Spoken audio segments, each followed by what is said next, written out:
আজকের ব্যস্ততম জীবনযাত্রায় কর্মব্যস্ততার ফাঁকে মাত্র একদিনের ছুটি পেলে যদি পাহাড়, জঙ্গল, ঝর্ণা, লেক আরও অনেক আকর্ষণীয় দর্শনীয় স্থান একসাথে দেখতে পাও তবে কেমন হয়? জমে যাবে, তাই না? তাহলে চলো আজকের ভিডিওতে তোমাদের কাছে তুলে ধরবো এমন এক জায়গা যেখানে সকালে গিয়ে বিকেলে বাড়ি ফিরে আসতে পারবে। সে জায়গার সৌন্দর্য এমনই মনোমুগ্ধকর যে সারা সপ্তাহের ক্লান্তি উধাও হবে এক নিমেষে। কলকাতা থেকে মাত্র 3 থেকে 5 ঘন্টার জার্নিতে তোমরা পৌঁছে যাবে। ফাস্ট ট্রেনের মধ্যে রয়েছে পূর্বা এক্সপ্রেস, বন্দে ভারত এক্সপ্রেস, শতাব্দী এক্সপ্রেস, রাজধানী এক্সপ্রেস। এছাড়া নেতাজি এক্সপ্রেস, জম্মু তাওয়াই এক্সপ্রেস, আরও অনেক ট্রেন আছে। কি দেখবে, কিভাবে যাবে, গাড়ির খরচ কত এবং সস্তায় পুষ্টিকর খাওয়া দাওয়া কোথায় করবে, সমস্ত তথ্য বিস্তারিতভাবে থাকছে এই ভিডিওতে। খুব জানতে ইচ্ছা করছে তো কোন জায়গার কথা আমি বলছি? তাহলে চলো আর দেরি না করে শুরু করি আজকের video. Hello guys, good morning, সুপ্রভাত। কেমন আছো তোমরা সবাই? আমার চ্যানেলের আরও একটি পর্বে তোমাদের সকলকে স্বাগত জানাচ্ছি। এখন আমরা রয়েছি শেওড়াফুলি স্টেশনে। শেওড়াফুলি স্টেশনের 4 নম্বর প্ল্যাটফর্মে আমরা এখন দাঁড়িয়ে রয়েছি। আর আমরা যাচ্ছি ব্ল্যাক ডায়মন্ডে। ব্ল্যাক ডায়মন্ড হচ্ছে সুপারফাস্ট ট্রেন। এটা হাওড়া থেকে ধানবাদ পর্যন্ত চলে। 6টা 15-এ হাওড়া থেকে ছাড়ে এবং 6টা 38 নাগাদ শেওড়াফুলি স্টেশন দিয়ে ক্রস করে।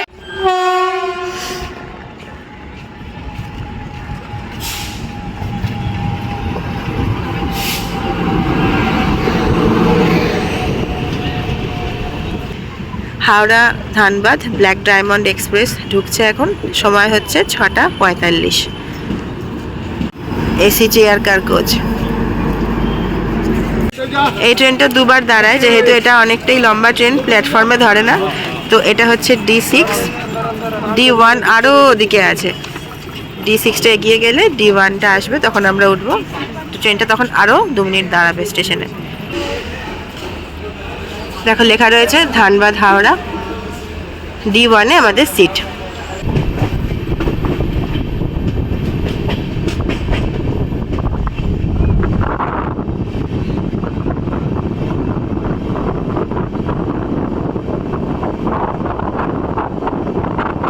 সকাল 6টা বেজে 50 মিনিটে 22387 ব্ল্যাক ডায়মন্ড এক্সপ্রেসে চড়ে আমরা রওনা দিলাম আমাদের গন্তব্যের উদ্দেশ্যে। এই ট্রেনটা LHB কোচের ট্রেন। হাওড়া থেকে ধানবাদের মধ্যে মোট 16টি স্টেশনে ট্রেনটা থামে। হাওড়া থেকে ধানবাদ মোট 271 কিলোমিটার পৌঁছতে ট্রেনটা আনুমানিক 5 ঘন্টা মতো সময় নেয়। আমরা সেকেন্ড সিটারে ট্রাভেল করছি। এখানে চেয়ারগুলোতে 3 জন করে বসা যায় আর চার্জিংয়ের এখানে ব্যবস্থা রয়েছে। যেহেতু এক্সপ্রেস ট্রেন, তাই তোমরা এখানে বেসিন, বাথরুমের সুবিধাটা পেয়ে যাবে।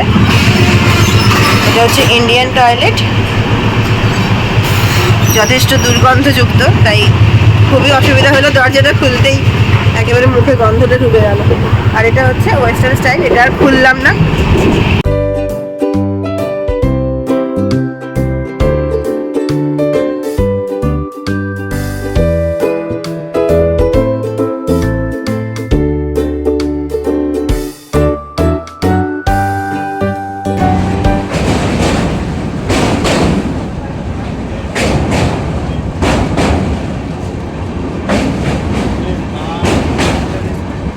ঘড়িতে এখন 10টা 45।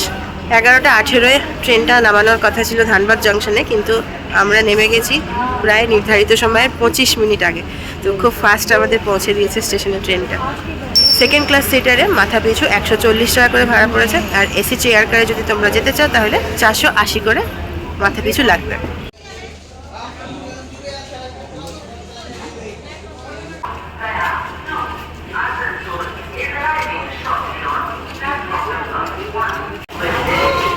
এখন আমরা সিঁড়ি দিয়ে উঠে 1 নম্বর প্ল্যাটফর্মের দিকে যাব।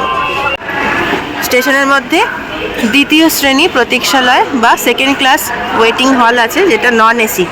এর ভেতরটা তোমাদের দেখিয়ে দিই। এই হচ্ছে ধানবাদ স্টেশন। 1 নম্বর প্ল্যাটফর্ম দিয়ে বেরোলে তোমরা এই জায়গাটা দেখতে পাবে। আর এর ঠিক উল্টো দিকেই অনেক গাড়ি আছে, টোটো আছে যেগুলো তোমরা সাইট সিং এর জন্য নিতে পারো। আমরা আগে থেকেই আমাদের যিনি ড্রাইভার তার সাথে যোগাযোগ করে নিয়েছিলাম আমাদের এক পরিচিত থ্রু থেকে। তো ধীরে ধীরে তার সাথে তোমাদের পরিচয় করিয়ে দেবো। আগে গাড়িতে উঠে বসি।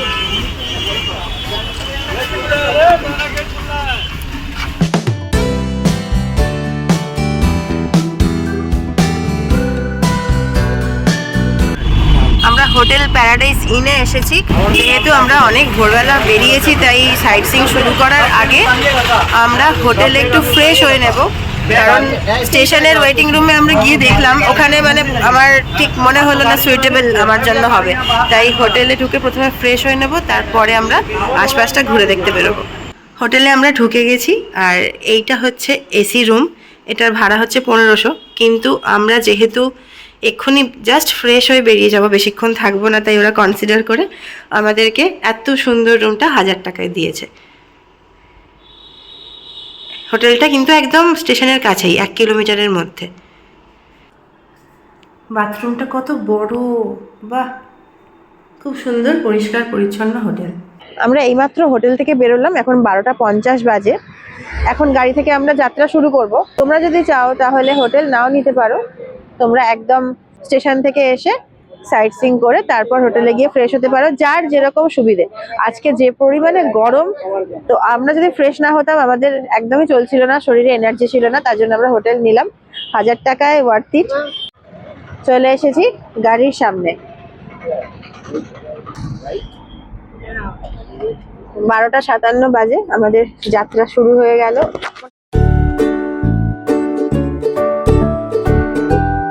ধানবাদ যে কারণে বিখ্যাত সেই জায়গায় আমরা চলে এসেছি, সেটা হচ্ছে কয়লা। তো এখানে বিরাট বড় কয়লা খাদান আছে আর আমাদের গাড়ি দাঁড়িয়েছে কয়লা খাদানের সামনে। ঝাড়খণ্ডকে কয়লার রাজধানী বলা হয়। কেন বলা হয় আশা করি বুঝতেই পারছো, কারণ কয়লা উৎপাদনের জন্য ঝাড়খণ্ড রাজ্য কিন্তু বিখ্যাত।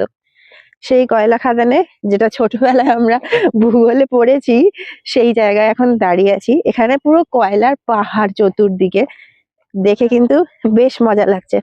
এখন আমরা একদম এন্ডে চলে এসেছি, মানে এরপরে নিচে খাদের অংশ। বাপরে, এখানে তো প্রচুর গরম, এখানে হিট লাগছে কয়লার। এর নিচে যাওয়া যাবে না, আমি তোমাদের দেখাচ্ছি এখান থেকে ভিউটা। প্রায় 1 দশকেরও বেশি সময় ধরে অনবরত মাটির নিচে বিস্তীর্ণ এলাকা জুড়ে আগুন জ্বলছে, তাই প্রায় এখানে আগুন লাগার কারণে দুর্ঘটনা ঘটে। আমরা কয়লা খাদানের অনেকটাই সামনে এগিয়ে এসেছি, এর দূরে কিন্তু যাওয়াটা ঠিক হবে না। আর পায়ের নিচে একটু গরমও লাগছে। যেখানে কয়লা আছে সেখানেই ধোঁয়া ওঠে, এই দেখো পুরো ধোঁয়া হয়ে আছে চতুর্দিক। প্রায় 1880 সাল থেকে এখানে কয়লা খনন শুরু হয়েছিল। ঝরিয়া কোলফিল্ড হলো ধানবাদের সবচেয়ে বিখ্যাত কয়লা খনি। এটি ভারতের একমাত্র অঞ্চল যেখানে উচ্চমানের কোকিং কোল পাওয়া যায়, যা ইস্পাত তৈরিতে অপরিহার্য।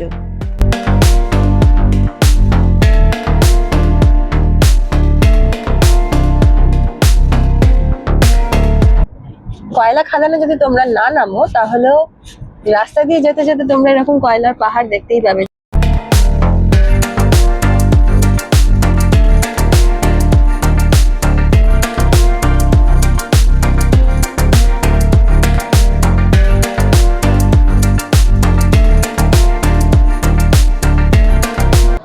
ধানবাদের অন্যতম আকর্ষণ ভাতিন্ডা ফলসের কাছে আমরা এখন চলে এসেছি। কি সুন্দর জায়গা, জাস্ট দেখো।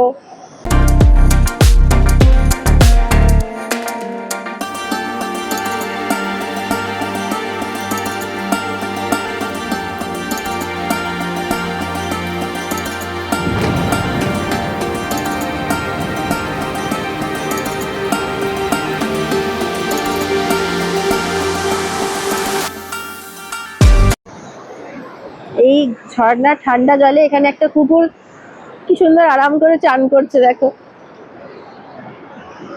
কিরে, চান হলো? কেমন লাগছে চান করে? তোকে দেখে তো আমারও চান করতে ইচ্ছা করছে। চান করতে না পারি ঝর্ণার জলে, ওমা ওমা ওমা ওমা, শ্যাওলা পুরো। আমি এক্ষুনি পা হড়কে যাচ্ছিল আমার।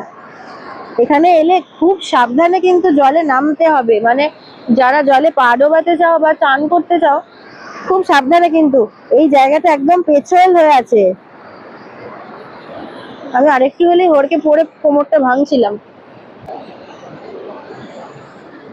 হ্যালো, কেমন লাগলো চান করে? ভালো লেগেছে? এখানে সুন্দর বসার জায়গাও করা আছে।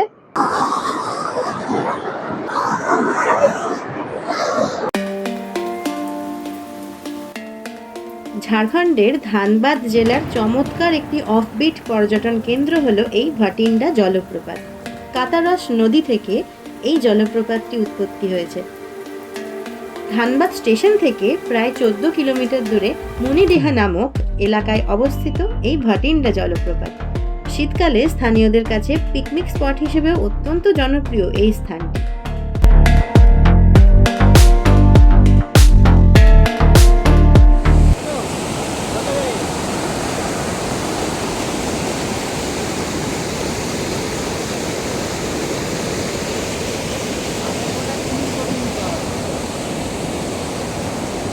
আমরা 4 জন 50 টাকার টিকিট কেটে ভাটিন্ডা ফলস দেখতে গেছিলাম। মাথা পিছু 50 টাকা নয়, কিন্তু 4 জনের 50 টাকা নিয়েছে। ভাটিন্ডা ফলস থেকে আমরা এখন রামরাজ মন্দিরে যাচ্ছি। মোটামুটি 20 থেকে 23 কিলোমিটার দূরে এই মন্দিরটা।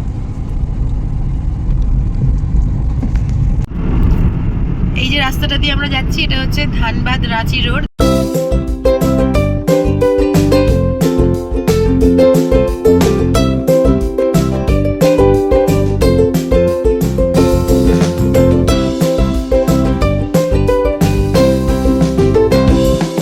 রামরাজ মন্দিরে আমরা চলে এসেছি। মন্দির চত্বরে যেহেতু দুপুরবেলা অনেক দোকানই বন্ধ, কিন্তু তাও যেসব দোকান খোলা আছে সেখানে আমরা দেখতে পাচ্ছি ঠাকুরের পুজোর সামগ্রী বিক্রি হচ্ছে, এছাড়া খাবার দাবার বিক্রি হচ্ছে। বাইরে থেকে এই রকম দেখতে। চলো ভেতরে যাই। এখানে পুজোর ডালি পাওয়া যাচ্ছে। আমরা পুজো দেব না, আমরা শুধু মন্দির দর্শন করে ঠাকুর দর্শন করে চলে আসব। মন্দিরটা অনেকটাই বড় এরিয়া জুড়ে। কাতারসগড় অঞ্চলে অবস্থিত এই মন্দিরটি অসাধারণ স্থাপত্য এবং আধ্যাত্মিক পরিবেশের জন্য অত্যন্ত জনপ্রিয়। এই জায়গাটি কিন্তু অত্যন্ত জাগ্রত এবং পবিত্র বলে মনে করা হয়।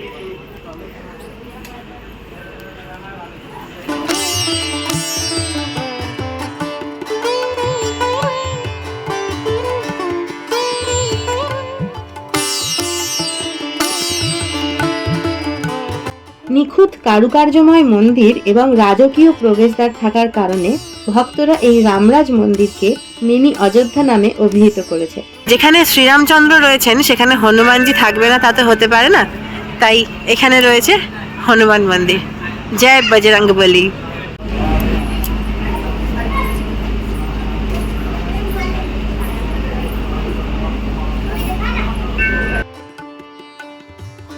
মূল মন্দিরটি 100 বছরেরও বেশি পুরনো, তবে সম্প্রতি 2016-2017 সাল নাগাদ এটি পুনর্নির্মাণ করা হয়েছে। প্রতিদিন সকাল 6টা থেকে রাত 9টা পর্যন্ত খোলা থাকে রামরাজ মন্দির।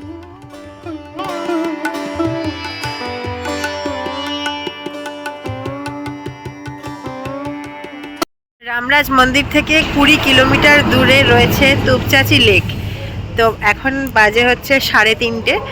খিদে পেয়ে গেছে পেটের মধ্যে, মানে ছুঁচো দৌড়চ্ছে। তো আমরা মাহি হোটেল দেখতে পেয়েছি এখানে, যে হোটেলের মধ্যে ভাত পাওয়া যায়। এই হোটেলে ঢুকে আমরা দুপুরের লাঞ্চটা সেরে নেব। এই হচ্ছে মাহি হোটেলের ভেতরটা। এটা হচ্ছে ভেজ থালি। এখানে 2 রকমের সবজি, ডাল, স্যালাড আর পাঁপড় দিয়েছে। ভাত যতটা দিয়েছে ততটা একজনের জন্য সাফিসিয়েন্ট, কিন্তু এর পরে চাইলেও তোমাদের দেবে। এই নিরামিষ থালিটা 40 টাকা। প্রায় 4টে বাজে আর আমাদের সবারই প্রচণ্ড খিদে পেয়েছে এত ঘোরাঘুরি করে। তো একটু ডাল ভাত আগে খাই। আমরা মাছ মাংস অর্ডার দিয়েছি, তবে ডাল ভাত যতটা পরিমাণে আছে, যারা ভেজ ভালোবাসো তাদের আর কিছু না নিলেও চলে। আলু ভাজা, সবজি, ডালটা অ্যাকচুয়ালি ভালো খেতে। এখানে মাছ মাংস নেওয়ার সিস্টেমটা কিন্তু কলকাতার মতন নয়। এখানে এক প্লেটে 4 পিস মাছ থাকবে। তোমাদের হয় হাফ নিতে হবে, নয় ফুল প্লেট নিতে হবে। তো আমরা ফুল প্লেট নিয়েছি, এটা 120 টাকা। দেখতে পাচ্ছ বেশ লাল লাল করে ঝোলটা বানানো হয়েছে। তো একটু ঝোল নেব।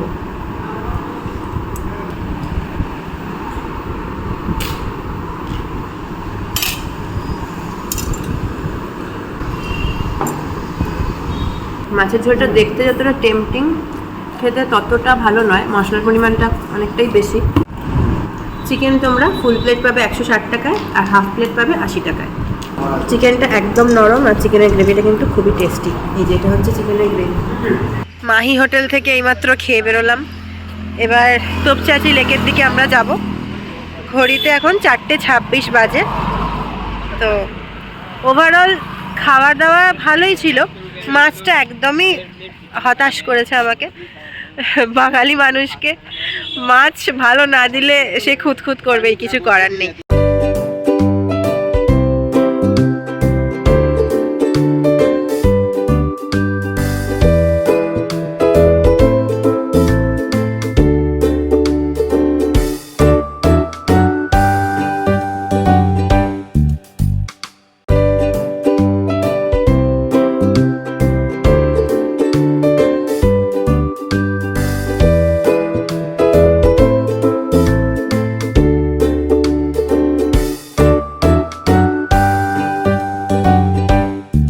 তোপচাঁচি লেক যাওয়ার জন্য আমাদের গাড়ি পার্কিং এর 100 টাকা নেওয়া হয়েছে। আলাদা করে মাথা পিছু কোনো চার্জ নেওয়া হয়নি, শুধু গাড়ি পার্কিং এর 100 টাকা আমরা দিয়েছি। তোপচাঁচি লেক আমরা এসে পড়েছি, কিন্তু লেকে যাওয়ার আগে এখানকার প্রাকৃতিক সৌন্দর্য জাস্ট চোখ ফেরানো যাচ্ছে না। দেখো কি সুন্দর পাহাড় দেখা যাচ্ছে।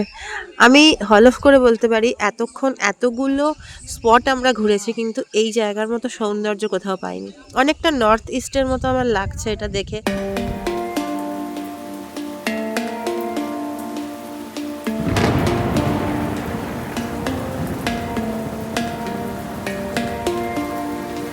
ঠিক নর্থ ইস্টে যেরকম পাহাড় কেটে কেটে মন্দির করা হয়েছে আর অনেক উঁচুতে উঠতে হয় মন্দিরে যাওয়ার জন্য, সেরকম এখানে একটা বজরংবলীর মন্দির আছে। এই সিঁড়ি দিয়ে উঠে ওই ওপরে যেতে হবে, আর বাঁদিকে তাকালেই অসামান্য সুন্দর লেক তোমাদের চোখে পড়বে।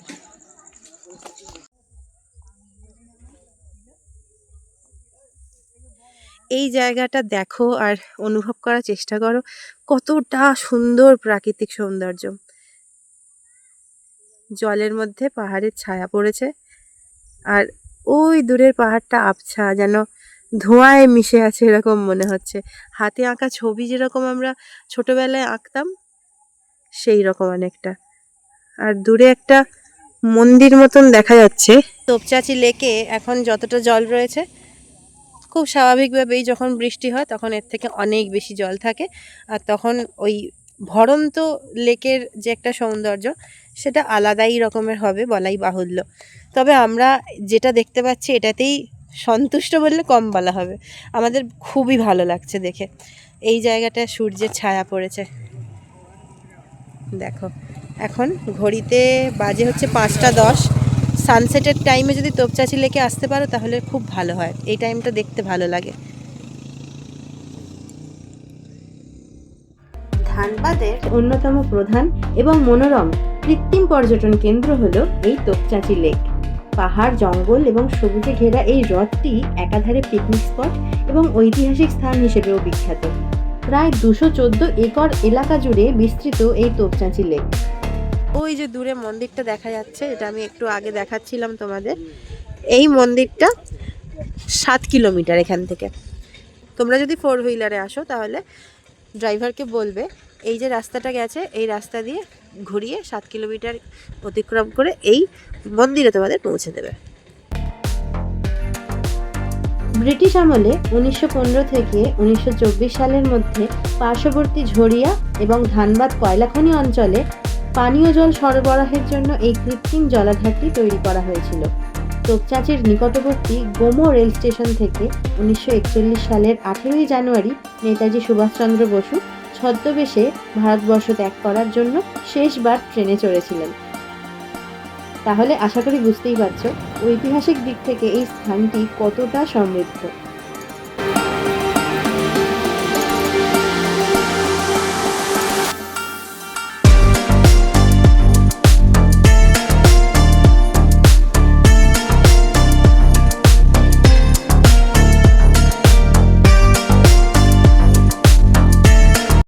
তোপচাঁচি লেক থেকে মাত্র 10 মিনিটের হাঁটা পথে রয়েছে আমাদের মহানায়ক উত্তম কুমারের বাংলো বাড়ি। বাড়িটা খুব একটা ভালো করে মেনটেন করা হয় বলে দেখে মনে হচ্ছে না।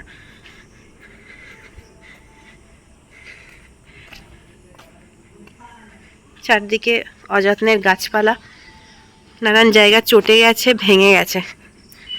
দালানে উঠে তোমাদের দেখাই যতটা আমার পক্ষে দেখা সম্ভব।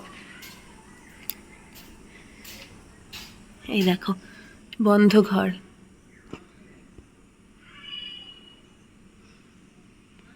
এইসব জায়গাতেই তিনি হই হুল্লোড় করতেন, এই চেয়ারেই বসতেন, এখানেই হয়তো গানের আসর বসতো বা অভিনয় থিয়েটার নিয়ে কথাবার্তা হতো। এখন শুধু পড়ে রয়েছে স্মৃতি, ভাঙা দেয়াল, ভাঙা কাঁচের টুকরো আর খালি চেয়ার, অন্ধকার ঘর আর সেই সাথে কিছু ধুলো।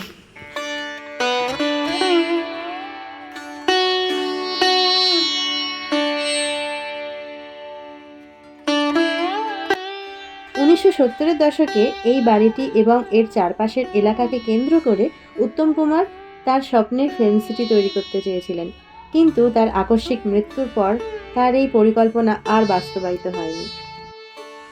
বাড়ি সংলগ্ন আশেপাশের এরিয়াও অনেকটাই বড়, যেখানে গাছপালা রয়েছে, খুব সুন্দর বাগান রয়েছে, আর এই এত বড় গাছের গুঁড়ি রয়েছে যেটার উপর আমি এখন বসে আছি।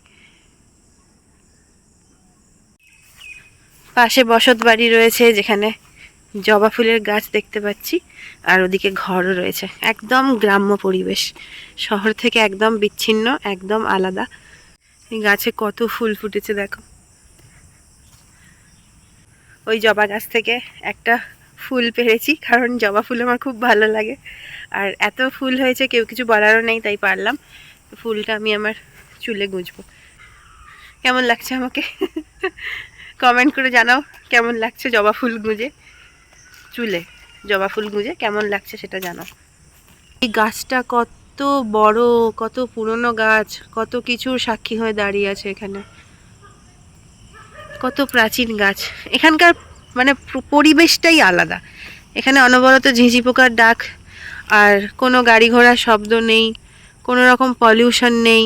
খুব সুন্দর জায়গা বেছে নিয়েছিলেন আমাদের মহানায়ক উত্তম কুমার, আর আজও সেই জায়গার সৌন্দর্য সেই রকমই বজায় আছে। আজকের মতো আমাদের জার্নি কমপ্লিট মোটামুটি হয়ে গেল, সন্ধ্যা হয়ে আসছে। এতক্ষণ আমরা যে গাড়িতে ঘুরলাম, প্রথমে সেই গাড়িটা তোমরা একবার দেখে নাও। গাড়িটা কিন্তু খুব সুন্দর আর ভীষণই কমফোর্টেবল। আমি বলতে পারি আমার গাড়িতে একটু প্রবলেম আছে, আমি 4 চাকায় চড়তে পারি না বলে বদনাম আছে, কিন্তু আমার একটুও প্রবলেম হয়নি। আমি খুব ভালোভাবে ট্রাভেল করেছি। আর আমরা ট্রাভেল করেছি নিশাদ ভাইয়ার সাথে। ইনিই তোমাদেরকে কত টাকা লেগেছে এবং যাবতীয় সমস্ত তথ্য বলে দেবেন, তোমরা এনার কাছ থেকে শুনে নাও। पहले हेलो, अब कैसे हैं? हेलो, बढ़िया, बहुत बढ़िया हमें। और हमारा आज का ये क्या बोलते हैं उसको, जर्नी हो गया, खत्म होने वाला। अभी हम लोग मधुबन जाने वाले हैं। अभी तो चाची झील में है, और तो चाची झील से जो है हम लोग मधुबन जाएंगे। हम लोग फर्स्ट स्टार्ट किया था धनबाद स्टेशन से कोयलाखनी, तारपुर आपका भटिंडा फॉल्स, रामराज मंदिर। अभी नेक्स्ट आपका ये तो चाची झील था। अब हम लोग यहाँ से उत्तम कुमार बाड़ी एक हम लोग जा रहे हैं मधुबन में नाइट स्टे करेंगे। फिर कल सुबह हम लोग वहाँ से जर्नी स्टार्ट करेंगे। এবার আপনি বলে দিন এই জার্নিটা, আজকে টোটাল জার্নিটায় কত টাকা লাগবে? 3500 টাকা आज के লাগবে। 3500 টাকা লাগবে। जिस जगह पर हम लोग घूमे हैं, मान लीजिए कि उस जगह पर कोई एक जगह कोई नहीं गया, मतलब कोई एक जन बोलेगा कि तोपचाची लेक हम नहीं जाएंगे, हाँ तो फिर उसमें पैसा कम हो जाएगा। हाँ 500 कम हो जाएगा। अच्छा, एक स्पॉट छूटने से 500 कम हो जाता है। आपका नाम और नंबर बता दीजिए। हमारा नाम MD निसार खान हुआ। हमारा मोबाइल नंबर है 7061434502। একদম আপনাকে অনেক ধন্যবাদ, থ্যাংক ইউ। আর তোমরা যারা আজকের জার্নিটা শুধু করতে চাও, তারা দাদার সাথে যোগাযোগ করে নিতে পারো। ইনি তোমাদেরকে একদম সুন্দরভাবে ঘুরিয়ে দেবেন। আর এখানে তোমরা দিনের দিন এসে ফিরেও যেতে পারো। রাতে ট্রেন আছে, শতাব্দী এক্সপ্রেস ধরে তোমরা চলে যেতে পারো, ব্ল্যাক ডায়মন্ড আছে তোমরা চলে যেতে পারো, এখানে তোমাদের 6টার মধ্যে সবটাই দেখা হয়ে যাবে। তারপর তোমরা ডিরেক্ট গাড়ি ধরে স্টেশন চলে গিয়ে সেখানে মানে জার্নিটা একটু হেক্টিক হবে, কিন্তু তোমরা দিনের দিন বাড়ি পৌঁছে যেতে পারবে। এটা একদিনের জার্নির জন্য আজকের ভিডিওটা। কিন্তু যারা আমার মতন ধীরে সুস্থে অনেকগুলো জায়গা দেখে তারপর ফিরতে চাও, তাদের জন্য পরের পার্টে ভিডিও আসছে। আজকের ভিডিওটা যারা একদিনে ট্যুর করতে চাও তাদের জন্য হতে পারে, আবার যারা থেকে ট্যুর করতে চাও তাদের জন্য হতে পারে। আমরা পরের দিনও ঘুরে দেখতে চলেছি, কারণ এখানে কিন্তু দেখার অনেক জিনিস এখনো বাকি রয়েছে। তোমাদের একটা কথা বলে দিই, উনি 3500 চেয়েছেন, ঠিক কথা, কিন্তু আমার নাম করে বা আমার চ্যানেলের নাম করে তোমরা যদি বলো যে সঞ্চারী এক্সপ্লোরারের তরফ থেকে আমি ফোন করছি বা সঞ্চারীর থেকে নাম্বারটা পেয়েছি, উনি কিন্তু তোমাদের একটা খুব ভালো রকম ডিসকাউন্ট দেবেন। তো আমার মুখের কথা যদি বিশ্বাস না হয় তাহলে ওনার কাছ থেকেই জেনে নাও। अगर आप घूमने के लिए आते हो और मुझे कांटेक्ट करते हो तो जो संसारी जो जिसमें बन रहा है वीडियो हमारा, इससे आप नाम बताओगे तो फिर मैं आपको डिस्काउंट कर दूंगा। এই যে তোপচাঁচি লেক আর তারপর আমরা উত্তম কুমারের বাড়ি দেখলাম, এখান থেকে 40 কিলোমিটার গেলে তারপর মধুবন। মধুবন পাহাড়ের উপরে আর খুব সুন্দর একটা এনভায়রনমেন্টের মধ্যে আমরা যাচ্ছি। ভিডিওটা যদিও আমি শেষ করে দিয়েছিলাম, তবু আমি ভিডিওটা কন্টিনিউ করছি, কারণ আজকে মধুবনের যে সৌন্দর্য আর যেখানে আমরা স্টে করব সেই জায়গাটা অবশ্যই তোমাদের দেখানোর দরকার আছে। তাই জন্য ভিডিওটা এখনই আমি এন্ড করছি না। এই যে পাহাড়টা তোমরা দেখতে পাচ্ছ ডান দিকে, এই পাহাড়টাই মধুবন, কিন্তু এত কাছে দেখালেও এটাই 40 কিলোমিটার লাগবে আমাদের পৌঁছতে।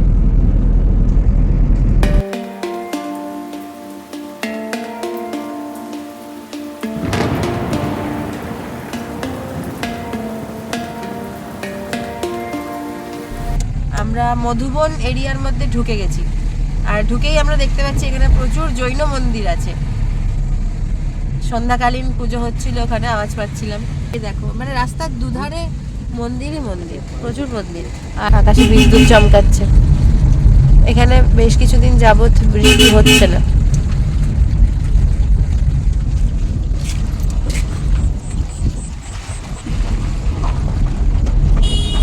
রাস্তায় যেতে যেতেই অনেকগুলো মন্দির চোখে পড়লো। আমরা এখানে একটা বাড়ির কাছে এসেছি, এই বাড়িটাতে থাকবো বলে।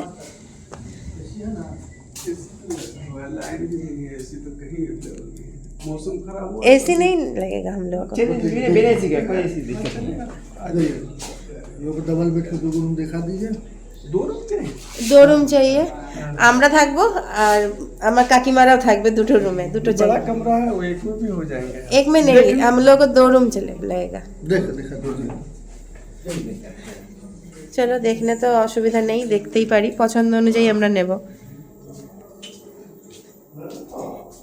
এখানে যত হোটেল আছে এনারা সবাই পূজারি, জৈন সম্প্রদায়ের মানুষজন।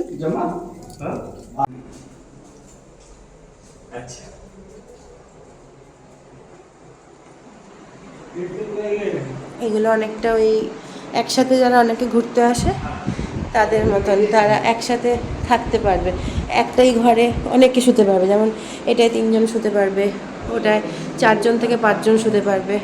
ঘরগুলো বেশ বড়, বাথরুমটাও ফ্যান্সি। কিন্তু আমরা একসাথে যেহেতু থাকবো না, আমরা 2টো রুম নেব। তো 2টো রুমটা কীরকম দেখি।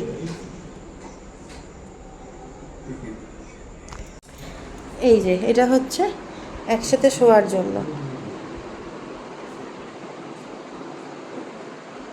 এখানেও রুম আছে, কিন্তু একটা প্রবলেম হচ্ছে এসি নেই আর মারাত্মক ভ্যাপসা টাইপের গরম লাগছে বাড়িগুলোতে। তো এই ঘরটা হচ্ছে 1500 টাকা, মানে এই জায়গাটা যেখানে তোমরা 4 জন শুতে পারবে, আর এই জায়গাটা যেখানে তোমরা 4 থেকে 5 জন শুতে পারবে, সবটা মিলিয়ে 1500, আর বড় ঘরটাও 1500। এই যে বাড়িটা দেখছো, এটা আমরা দেখে এলাম। তো এটা আমাদের খুব একটা পছন্দ হয়নি, কারণ ঘরগুলো অতিরিক্ত গরম, জানলা নেই যার জন্য গরম লাগছে, আর এসিও নেই। যে এই ভদ্রলোকের ঘর, তো ইনি বললেন যে যারা জৈন ধর্মের নয় তাদেরকে নাকি এখানে ঘর দেওয়া হয় না। ওরা যেহেতু ভেজ খায় আর ননভেজ খানেওয়ালা কাউকে নাকি ওরা ঘর দেয় না। তো আমাদের ড্রাইভার দাদা বলেছেন যে উনি দেখছেন কি করা যায়। এখানে সবই জৈন ধর্মাবলম্বীদের আস্তানা, দেখা যাক আমরা ঘর পাই কিনা। ওখানে ঘর না পেয়ে আমরা উত্তরপ্রদেশ বিকাশ সমিতিতে এসেছি, এখন লিফটে করে উঠবো। তো আশা করছি এখানে আমাদের ঘর পছন্দ হবে। এটা হচ্ছে ফ্ল্যাট সিস্টেমের রুম। এইখান দিয়ে খুললাম মানে একদম সেপারেট।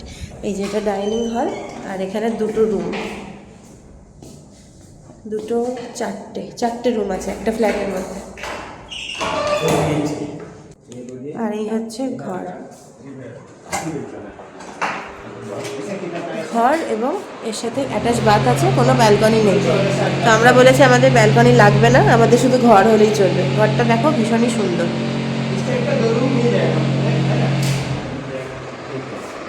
একটা ফ্ল্যাটে যেরকম দুটো রুম থাকে সেই রকম, এটাও অনেক বড়, খুব সুন্দর। বাথরুম রয়েছে যেটা খুবই লাক্সারি, রুমটা অনেক বড়, ডাবল বেড রয়েছে। ভেতরে কত সুন্দর দেখো রিসেপশনটা। এখানে কিন্তু ভোল্টেজ খুব আপ ডাউন হয়, আমি যখন থেকে এসেছি তখন থেকে এখানে ভোল্টেজ আপ ডাউনের প্রবলেম পড়েছি। এই দেখো এখানে জৈন ধর্মের বইপত্র আছে। আমরা যে এই উত্তরপ্রদেশ সমিতিতে রয়েছি না, এটা কিন্তু একটা হোটেল বলতে পারো। এখানে অনেক ধরনের নিয়ম রয়েছে, যেহেতু এরা জৈন ধর্ম সম্প্রদায়ের মানুষ, তো এক এক করে আমি তোমাদেরকে নিয়মগুলো বলবো। জৈন ধর্মের মানুষরা ননভেজ খায় না, তাই এখানে কোনো রকম ননভেজ খাবার অ্যাভেলেবেল নয়। এখানে পেঁয়াজ রসুন ছাড়া রান্না হয়। আধার কার্ড বা ভোটার কার্ড আইডেন্টিটি প্রুফ তোমাদের দেখাতেই হবে। সেকেন্ড হচ্ছে, তোমরা এখানে রাতের খাবার খেতে পারবে না, কারণ সানসেটের পর জৈন ধর্মের মানুষরা খাবার খায় না, তাই এখানে খাবার দাবার অ্যালাউড না এবং পাওয়া যায় না। তোমরা বাইরে থেকে খেয়ে আসতে পারো। এবং হোটেলের মধ্যে অ্যালকোহল, ননভেজ ফুড বা স্মোকিং করা এসব কিচ্ছু করা যাবে না। এখানে যত হোটেল আছে সেখানে ড্রাইভারদের জন্য কিন্তু আলাদা করে রুম পাওয়া যায়, যেগুলো খুব কম টাকায়, মানে 280-300 এরকম টাকায় রুম ওরা থাকতে পারে। কিন্তু এই উত্তরপ্রদেশ সমিতিতে যারা থাকে তাদের ড্রাইভারের জন্য যে রুম প্রোভাইড করা হয় তাতে আলাদা করে কোনো চার্জ লাগে না। কি সুন্দর কাঁচের বোতল আর এরকম লেবেল আটা এদের হোটেলের জল, ভারী গ্লাসের মতন চুমুক দিয়ে খাওয়া যাবে। আর বাথরুমে দেখো এরকম স্লিপার দিয়েছে। বিরাট বড় ইন্টেরিয়ার করা ফার্নিচার রয়েছে, এর মধ্যে জিনিস রেখে মানে জায়গা বেঁচে থাকবে। হোটেলের মধ্যে টিভিও আছে। এখানে ব্লু স্টারের ফিল্টার রয়েছে, ট্যাপ কল রয়েছে আর চিল্ড জল পড়ছে। আর এইখানে খুব সুন্দর সিস্টেম, তো আমরা ঢুকে গিয়ে এরকম জল নিয়ে নিতে পারো। এখানে কাঁচের বোতল রাখা রয়েছে। এই হোটেলের সিস্টেম কিন্তু আমার খুব ভালো লেগেছে, যেমন পরিষ্কার পরিচ্ছন্ন তেমনি এখানকার মানে প্রিমিয়াম কোয়ালিটির সব কিছু। আমরা এর আগে তো কখনো মানে জৈন সম্প্রদায়ের হোটেলে থাকিনি, এরা কিন্তু ভীষণ সুন্দরভাবে মেনটেন করে চতুর্দিক, পরিষ্কার পরিচ্ছন্ন, মানে কোনো কথা হবে না। এটা একটা ডাইনিং হলের মতো যেখানে বসে সবাই গল্প করতে পারে। আর এই হোটেলে প্রচুর ঘর আছে, সেটা বোঝাই যাচ্ছে। এখানে জৈন সম্প্রদায়ের বিভিন্ন ছবি রয়েছে, যেগুলো অনেক পুরনো ছবি। এই প্রথম অভিজ্ঞতা হলো যে আমরা অন্য কোথাও থাকছি যেখানে নর্মাল হোটেলের থেকে জায়গাটা আলাদা। মধুবনে আমরা স্টে করছি, তার কারণ হলো মধুবন একটি গুরুত্বপূর্ণ স্থান। জৈন ধর্মাবলম্বীদের কাছে মধুবন হলো একটি তীর্থস্থল। তার কারণ হলো আমরা যেখানে রয়েছি সেখান থেকে মাত্র 10-15 মিনিটের ডিস্টেন্সে রয়েছে পরেশনাথ পাহাড়। পরেশনাথ পাহাড়ের সর্বোচ্চ শিখরে জৈন ধর্মের প্রবর্তক মহাবীর মোক্ষ লাভ করেছিলেন, তাই সেই স্থানটি জৈন ধর্মাবলম্বীদের কাছে অতি পবিত্র স্থান। সেখানে যেহেতু আমরা যাব এবং পার্শ্ববর্তী এলাকার নানান জৈন মন্দিরগুলি ঘুরে দেখব, তাই মধুবনে আমরা রাতে স্টে করলাম। রাতের খাবার খাওয়ার জন্য আমাদের 3 কিলোমিটার নিচে যেতে হবে, তবে গিয়ে আমরা খাবার খাবো, তাই আমরা গাড়িতে উঠছি।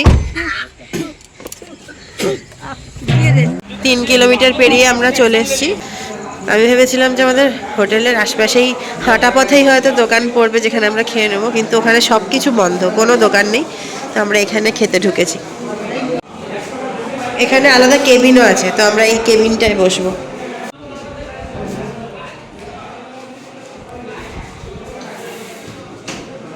রেস্টুরেন্টের নাম হচ্ছে ছায়া ফ্যামিলি রেস্টুরেন্ট। আমাদের 4 জনের এই হচ্ছে খাবার, ফ্রাইড রাইস, পনির আর তরকা দিয়ে আমরা পরোটা খাবো। ছায়া রেস্টুরেন্টে খাওয়া দাওয়া করে আমরা চলে এলাম উত্তরপ্রদেশ হোটেলে। আর এখন আমরা প্রচণ্ড টায়ার্ড, ঘরে গিয়েই জাস্ট শুয়ে পড়বো। কালকে উঠে আমাদের সাইট সিইং করার আছে, সকাল সকাল উঠতে হবে। কালকেরটা কালকে পুঙ্খানুপুঙ্খভাবে তোমাদের দেখাবো। আজকের ভিডিও তোমাদের কীরকম লাগলো অবশ্যই কমেন্ট করে জানিও। আর ভালো লাগলে একটা লাইক শেয়ার সাবস্ক্রাইব করে আমার চ্যানেলের পাশে থেকো। তোমাদের জন্য নিয়ে আসছি আগামী পর্ব। আজকের জন্য গুড নাইট, টাটা।